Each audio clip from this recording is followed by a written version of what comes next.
Hello there, ladies and gentlemen. Welcome to episode 7 of Heavy Metal Sunday at Dunsy's, where you get to watch an old man look through an old heavy metal magazine while drinking a cup of coffee. And if we need to look anything up, any obscure stuff, we have the New Wave of British Heavy Metal Encyclopedia, and you get to watch me constantly struggling trying to focus my camera, because every time I hold up a picture my camera loses its focus. So like all the other ones, I will try and do this in one go. Who knows what's going to happen. I will preface this by saying my little cat's lying here in her bed purring away, so if you hear any strange noises, it is my little cat. Honest, episode 7 already. We're into 1982, 1 plus 9 plus 8 plus 2. As Status Quo said. Who's on the cover? Again, I'll scan some of the stuff now. Now, in a couple of videos ago, I can't remember which one, I'm losing track of time here. YouTube's all about engagement, so in order to get more people here to watch these videos, and maybe I'll go live if I get enough people engaged in this, if I get enough subscribers, that's what I call it.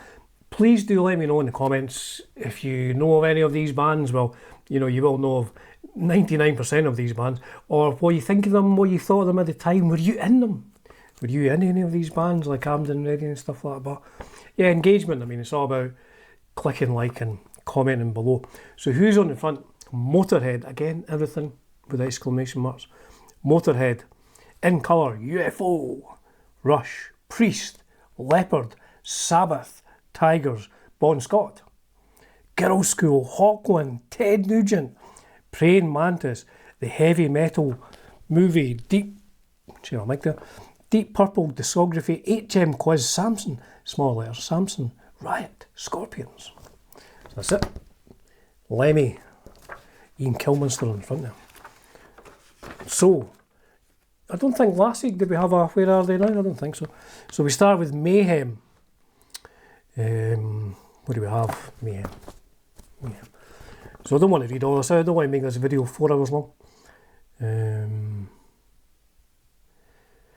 I'll just go with the first story of Mayhem. Kiss World. Oh, Kiss World. Gene Simmons was recently asked to judge the Mr. and Mrs. Nude America contest at the country's #1 nudist resort. This is a Sunday and I'm reading this out, you know. My apologies, folks. The #1 nudist resort, Naked City. Apparently his song of the same name, An Ode to the Big Apple, has achieved anthemic status among the unclothed. He declined the offer. Oh, I find that hard to believe. What else do we have? Don Airey. Don Airey has now confirmed his place in the ever-swelling ranks of ex-Rainbow members. Who do we have? Stepfather and son Ruben and Lawrence Archer join forces yet again. This time in a band called Stampede. They had been in Wild Horses and Lautrec. Dead Fishy.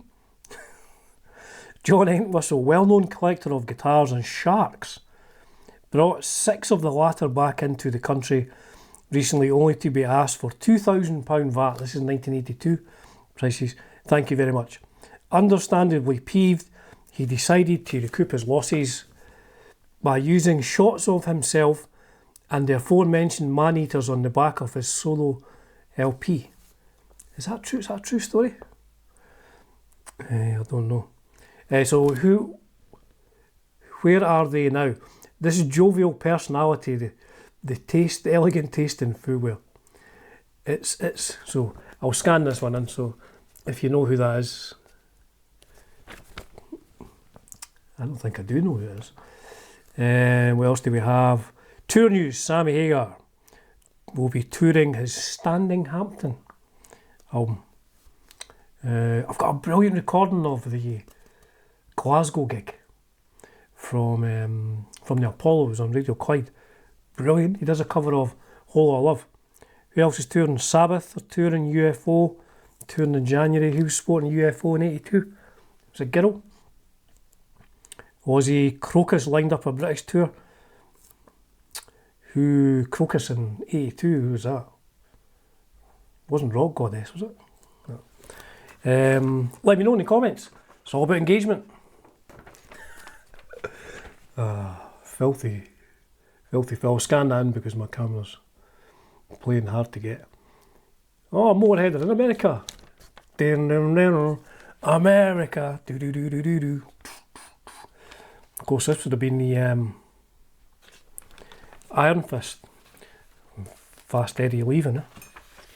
Oh, that's a full. Scan the pictures in or scan something in. Yeah, you know, I don't want to get in trouble for scanning in pictures which have. Oh, my cat's woken up now. For scanning in copyrighted pictures. A touch of class. Oh, absolutely indeed. The band and Howard Johnson agree that Riot have got it. A touch of class, Riot. I have said repeatedly in videos on this channel and my other channel, Fire Down Under is in the top 5 best albums ever recorded. Easily.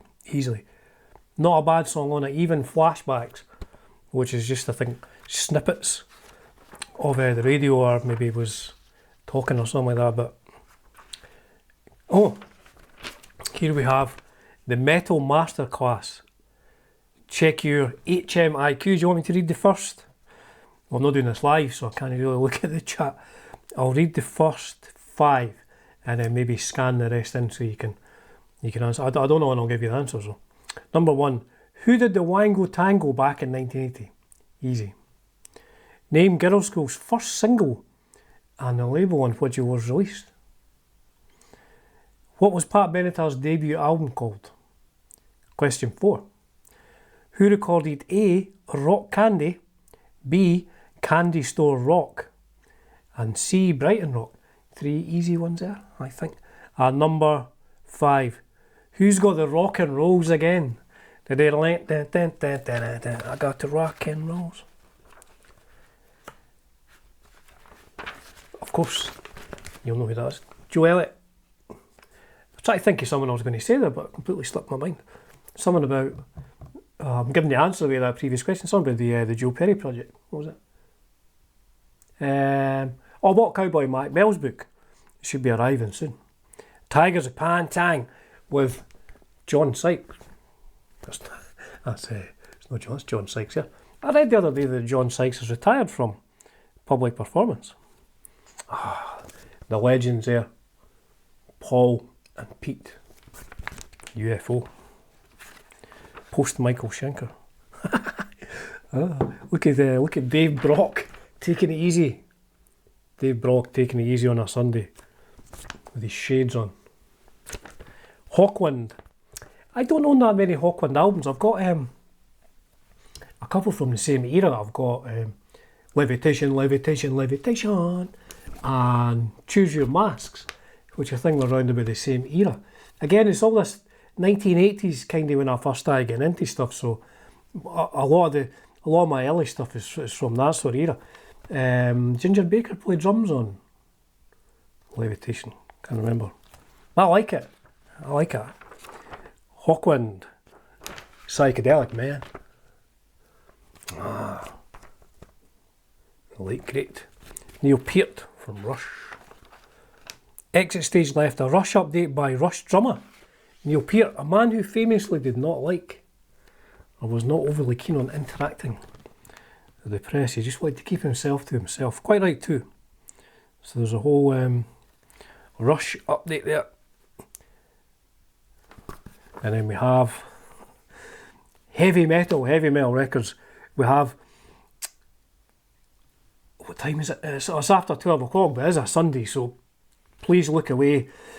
If a man in his pants standing in a pig pen could potentially offend you on a Sunday, it is of course the Handsome Beasts and their legendary album Bestiality. Let me know in the comments what you thought of the Handsome Beasts. Did they sound better than they looked? I think they did.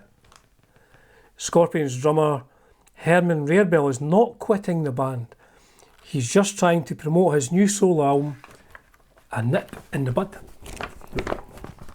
A Nip in the Bud. Herman Rarebell. Here we go. We're into the Armed and Ready. 3 bands today. Oh, they're not. These aren't really armed and ready. These are bands who had all recorded and released something by now. Number 1, A to Z, The Witch of Berkeley. A to Z. Their studio stuff is really good, really sort of melodic. It's just the live album, The Witch of Berkeley, is just like a really bad. It's focusing on my glasses. It's just, you know, it's just a really bad album, real badly recorded. Pardon me.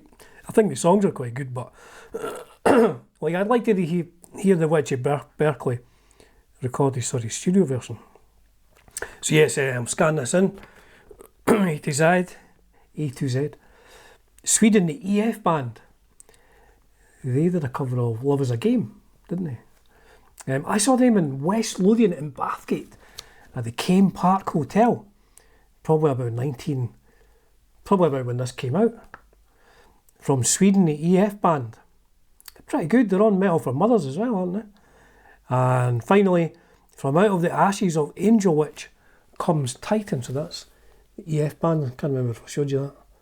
And that is Titan. Blind Men and Fools. Really good. I'll scan them in so you can read it at your leisure. Tough stuff. Nick Kemp talks to the new look Samson. Paul Samson says, we're getting back to that punk thing again. And there's Nicky Moore showing that he has invested much of his money in beer. Quite right too. I have one myself. Who's this? Priest. Big Priest interview. Rob Halford talks to Steve Gett about Judas Priest's new album and why he thinks the band are rejuvenated. What does he say? Excuse me. He says it's bloody fantastic when fans pay their money, which might be the last few quid they've got, to come and see Priest. It's magic. Indeed it is. Rob has always loved his fans. Rob Halford. Stars and their bikes. Praying Mantis. They're a good band. I think they're quite big in Japan, eh? Are they still going? Don't know. I think maybe they are still going. Strictly for connoisseurs, please do let me know in the comments. It's all about engagement. 5 albums which only real connoisseurs will own. How many do I own? 1, 2. First 2. 3.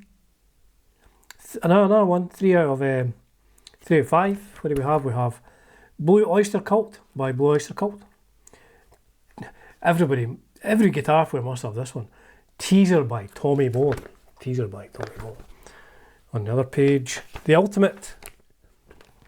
The Ultimate, I believe, was like a Hamer t-shirt. The Ultimate. Tommy was wearing it. Did Tommy have a Hamer Explorer? I don't know. Black Widow Sacrifice. I don't know. I've got a Black Widow album, but I don't think it's that one. Led Zeppelin 1. Led Zeppelin. Iron Maiden's Metamorphosis. I don't have that one. I think everybody's probably got Inagada de Vida, baby. Bon Scott.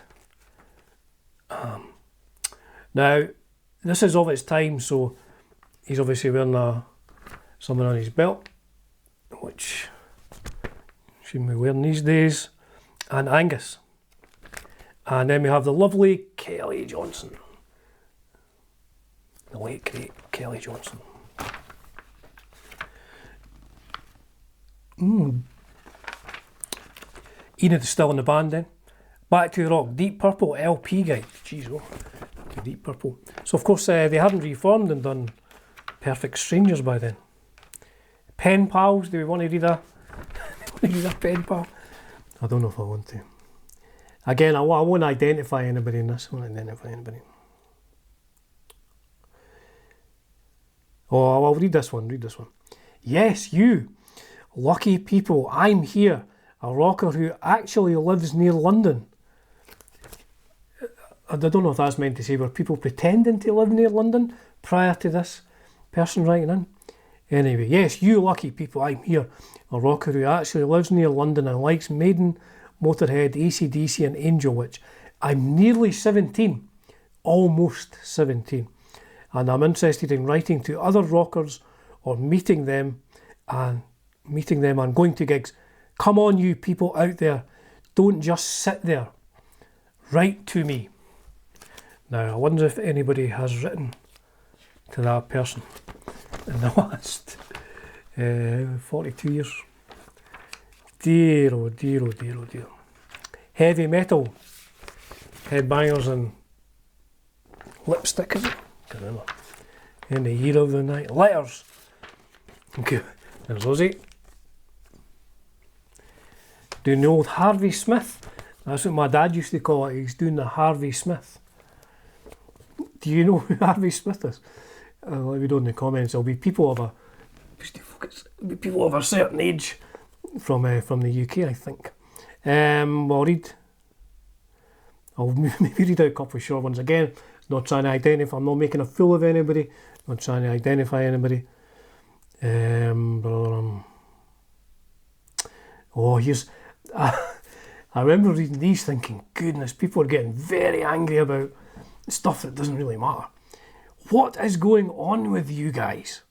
On page 35 of issue 5, which will be in episode 5 on this channel, there's a picture of Kevin, I won't read that out, Kevin Cronin of RIOT Shitwagon. I mean, you can already tell by the tone he's not a fan of kind of AOR stuff. And on page 38, an interview with, how dare he say this? How dare he? Stevie Nicks of Fleetwood Mac. Pfft, I already dislike this person. I'm just joking. I'm sure a lovely person. I don't know about you, but they're definitely not angry, not heavy metal. Also on issue 3, there was an article with Styx, open brackets, aka dog vomit, close brackets, who are closer to the contents of a septic tank, I'm loving this, than heavy metal. I might just do a whole episode of this, just reading the angry letters from heavy metal fans. Why am I so upset? Well, I'll tell you. Oh, it's somebody in the US of A, somebody in Sunnyvale, California. Over here in the USA, these bands and others like them represent everything that is shitty about the US music scene, which is practically everything. Seems very angry. The radio here, as well as the press, is a sewer of commercialised swill. Our only source of information from the mother country, very close, of heavy metals from Kerrang and Sounds. So when my fellow metallurgists, is that one? Getting brighter there. Again here, please. Excuse my camera focusing. Try to do this in one go. What was that? 19 minutes. I've lost my plot. I see the groups that are everywhere we hate in music being featured alongside such bands as Maiden, Saxon, Ozzy, etc. These bands are definitely not metal. We can't understand it. And in short, it's a Sunday, folks, but I'm reading this out verbatim. We get pissed off, because they don't even belong on the same planet as them. If you're going to feature US bands, select ones like Riot, I agree. Y&T, I agree. Thanks for the article with them in number 5. That'll be in episode number 5 on this channel. Or Sammy Hagar, who stand for the music you're supposed to showcase. Capital letters, heavy metal. However, don't get the idea that I think Kerrang is garbage. On the contrary, it's the best heavy metal magazine I've seen and the most informative, along with Sounds. There you go. That's from a Mr. Angry. Oh, there's a Mr. Angry. Mr. Angry in Sunnyvale, California. Not Sunnyvale Trailer Park. Maybe it is, I don't know. And on the back we have the Motor City Madman, Ted Nugent, just wearing a loincloth and screaming into a microphone. Wakes you up on a Sunday. There's old Ted. So there you go, folks. That was episode number 7. I'm doing all these in order so I can tell. Episode number 7 of Heavy Metal Sunday at Dunsy's, where I had a quick look through Kerrang issue number 7 from January 1982, when it was still 50 pence. Bargain basement. On the cover we had Lemmy and his Motorhead and GIRLSCHOOL t-shirt. So I hope you enjoyed that. Tune in next week for episode 8, I guess it'll be. I hope you have a fantastic Sunday. Get yourself a cup of coffee, get yourself a cup of coffee, and have a good one. Cheers for now.